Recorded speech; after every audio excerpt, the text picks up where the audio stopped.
우리가 하나님을 볼 수 있는 건 이런 육신의 눈이 아니라 믿음의 눈인 줄 믿습니다. 아멘. 우리가 하나님을 보기 위해서는 우리에게 믿음의 눈이 있어야 됩니다. 열왕기하 6장 성경 말씀에 보면 재미있는 이야기가 하나 있는데요.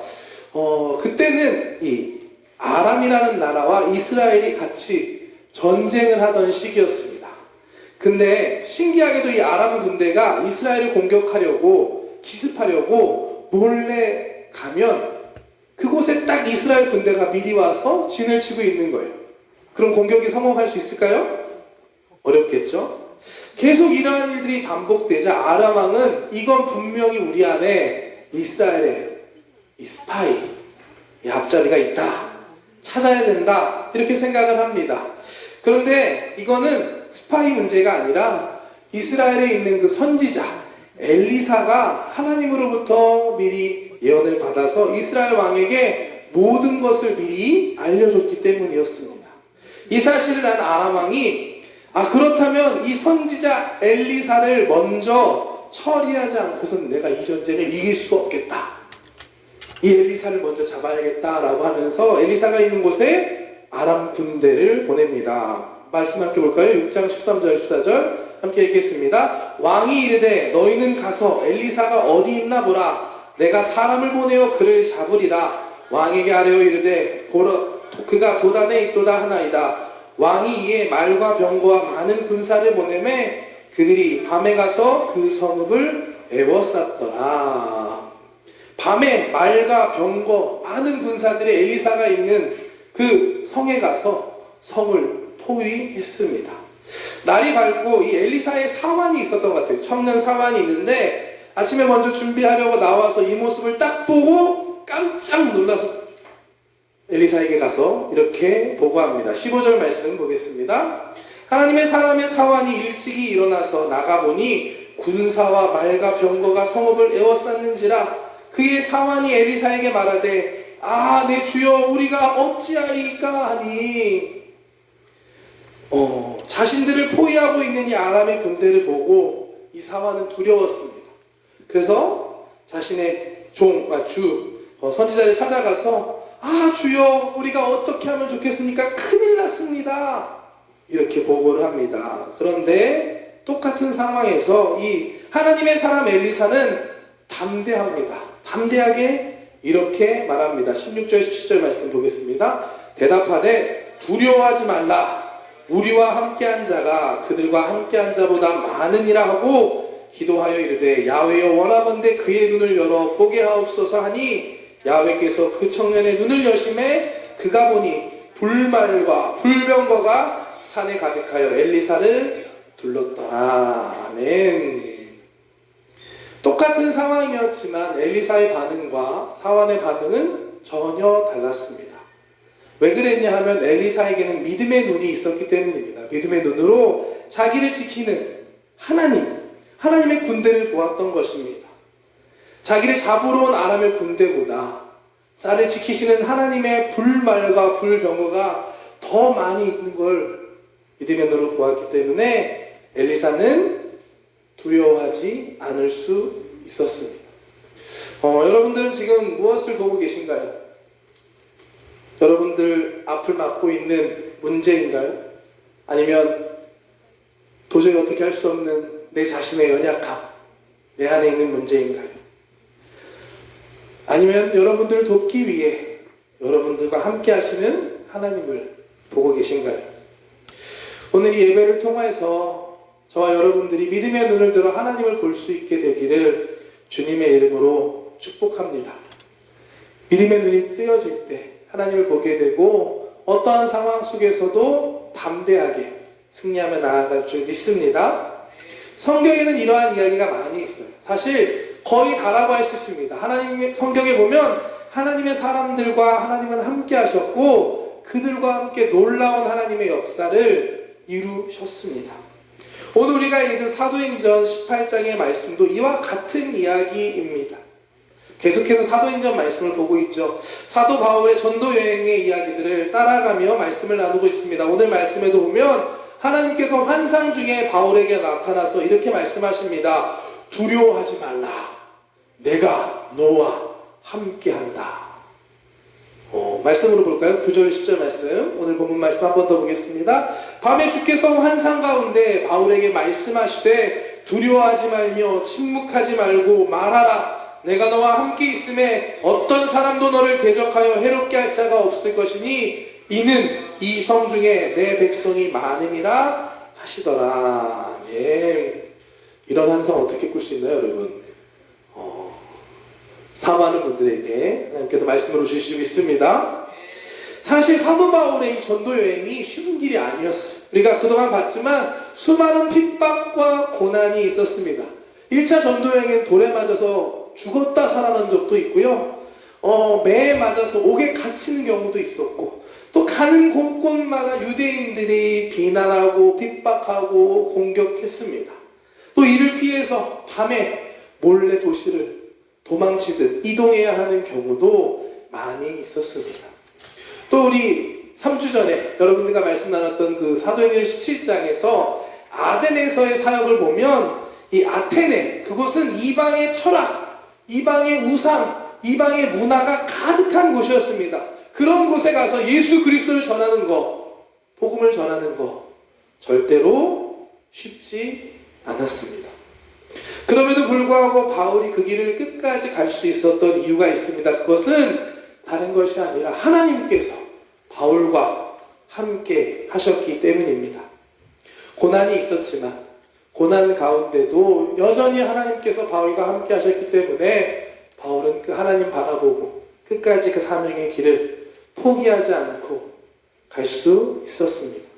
18장 말씀 보면 이제 바울이 아테네를 떠나서 고린도라는 곳에 가서 사역하는 모습의 말씀들이 있습니다. 1절과 4절 말씀 연속해서 한번 보겠습니다.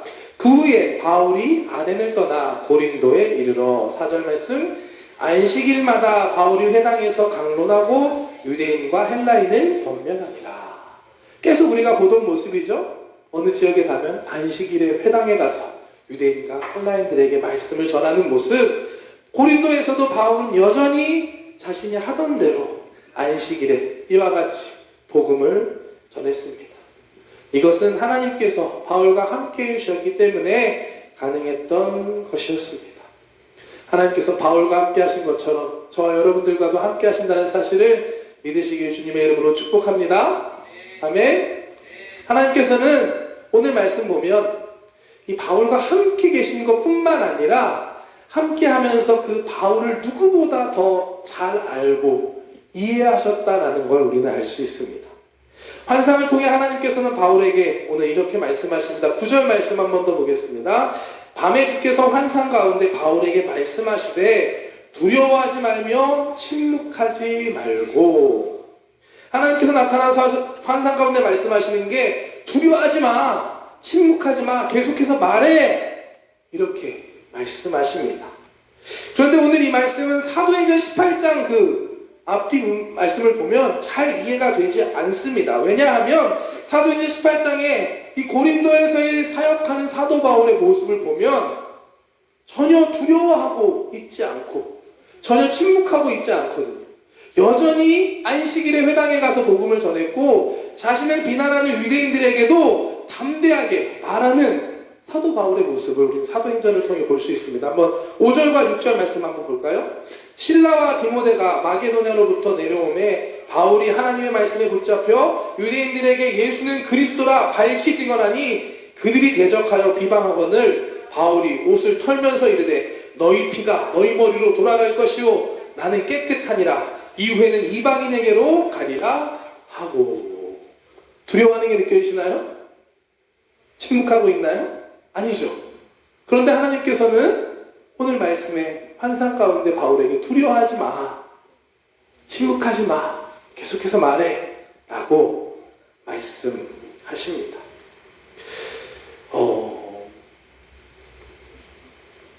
우리는 바울에게 왜 이와 같은 말씀을 주셨는지 고린도전서 2장 말씀을 보면 바울의 마음, 바울의 상태를 우리가 좀 알 수 있습니다.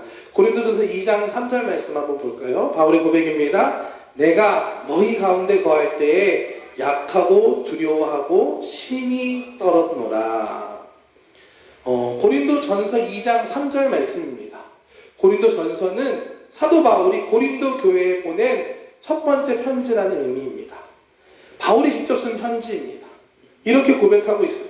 내가 너희 가운데 거할 때, 너희 가운데는 고린도 사람들이죠. 고린도에 있을 때, 다시 말해서 사도행전 18장에 내가 고린도에서 사역하는 그때 내가 약하고 두려워하고 심히 떨었다라고 자신의 그때의 상황을 편지 가운데 고백하고 있습니다. 바울의 솔직한 고백이에요. 다른 사람들 눈에는 보였을지 안 보였을지 모르지만 바울은 그때 두려워하고 있었고 약하고 떨고 있었던 것 같습니다. 이 말씀을 통해 우리는 사도 바울에게 주신 하나님의 환상의 그 말씀을 이해할 수가 있습니다. 사도행전 말씀은 누가라는 사람이 썼습니다. 누가가 예수님의 승천으로부터 제자들과 함께하면서 제자들의 사역하는 모습, 그리고 후반부에는 사도 바울과 함께 1차, 2차, 3차 전도여행을 함께하면서 사역하는 모습을 보고 기록한 게 사도행전 말씀입니다. 누가는 사도 바울과 동행하는 사람이었고 함께 옆에서 사도 바울의 사역을 누구보다 가까이서 지켜봤던 사람이었습니다. 하지만 그런 누가도 사도 바울의 그 속마음, 마음속 깊은 곳에 있는 두려움, 염려, 연약함, 떨림, 이런 거는 볼 수 없었습니다. 그의 눈에는 여전히 고린도에서 열심히 복음을 전하는 사도 바울의 모습만 보였고 사도행전에는 그런 사도 바울의 모습만 기록되어 있습니다. 하지만 하나님께서는 이 바울과 함께 하셨고 또 동시에 다른 사람들은 볼 수 없었지만 그 바울 안에 있는 깊은 속마음, 그 두려움과 연약함까지 다 알고 계셨습니다. 그렇기 때문에 오늘 본문 말씀에 하나님께서 바울에게 이와 같이 말씀하고 계신 것입니다. 9절과 10절 한 번 더 보겠습니다. 밤에 주께서 환상 가운데 바울에게 말씀하시되 두려워하지 말며 침묵하지 말고 말하라. 내가 너와 함께 있음에 어떤 사람도 너를 대적하여 해롭게 할 자가 없을 것이니 이는 이 성 중에 내 백성이 많음이라 하시더라. 아멘. 하나님께서 여러분들과 함께 하십니다. 또한 하나님께서는 여러분들을 누구보다 잘 알고 이해하고 계십니다. 아멘. 나와 함께하는 친구들, 가족들, 애인, 부부 사이에도 알 수 없는 내 가장 깊은 곳, 연약한 그 모든 것을 하나님께서는 다 알고 계시고 이해하고 계십니다. 다른 사람은 이해하지 못해도 하나님은 여러분들을 이해하십니다. 여러분들을 가장 잘 알고 계십니다. 그 하나님의 위로가 오늘 저와 여러분들에게 있기를 주님의 이름으로 축복합니다. 하나님께서는 바울에게 그 마음을 잘 아시고 두려워하지 마, 내가 너와 함께 하겠다라고 약속의 말씀을 주십니다. 또한 바울에게 새로운 비전과 사명을 회복하게 해주십니다. 하나님께서는 바울에게 너를 해칠 자가 없으며 마지막 한 가지 더 말씀하시죠. 이 고린도 성 안에 내 백성 하나님의 사람이 많다라고 말씀하십니다. 10절 말씀 한 번 더 볼게요. 내가 너와 함께 있으면 어떤 사람도 너를 대적하여 해롭게 할 자가 없을 것이니 이는 이 성 중에 내 백성이 많음이라 하시더라. 사도 바울이 지금 있는 고린도라는 곳은 원래 음란한 도시였습니다. 아주 세속적인 도시였습니다. 그곳에는 아프로디테 여신을 섬기는 신전이 있었는데요.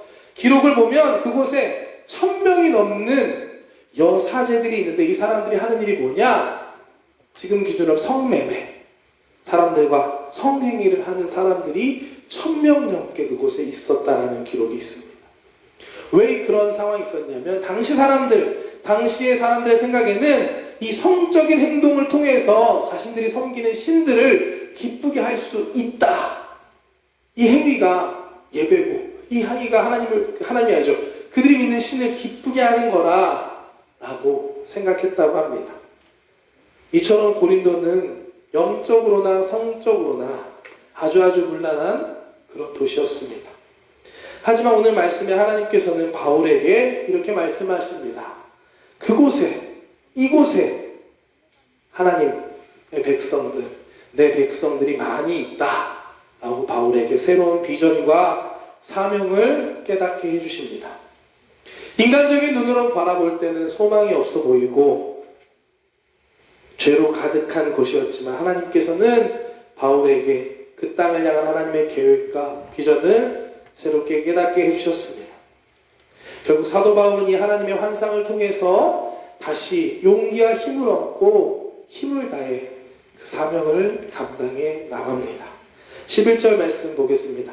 1년 6개월을 머물며 그들 가운데서 하나님의 말씀을 가르치니라.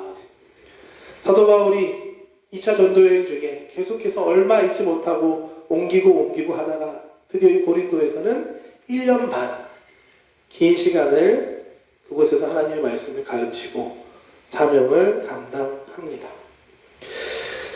하나님께서는 사도 바울과 함께 하셨습니다. 또한 그 누구보다도 사도 바울을 잘 알고 계셨고 이해하고 계셨습니다. 또한 그에게 무엇이 필요한지 알고 계셨고 그를 회복시켜 주셨습니다.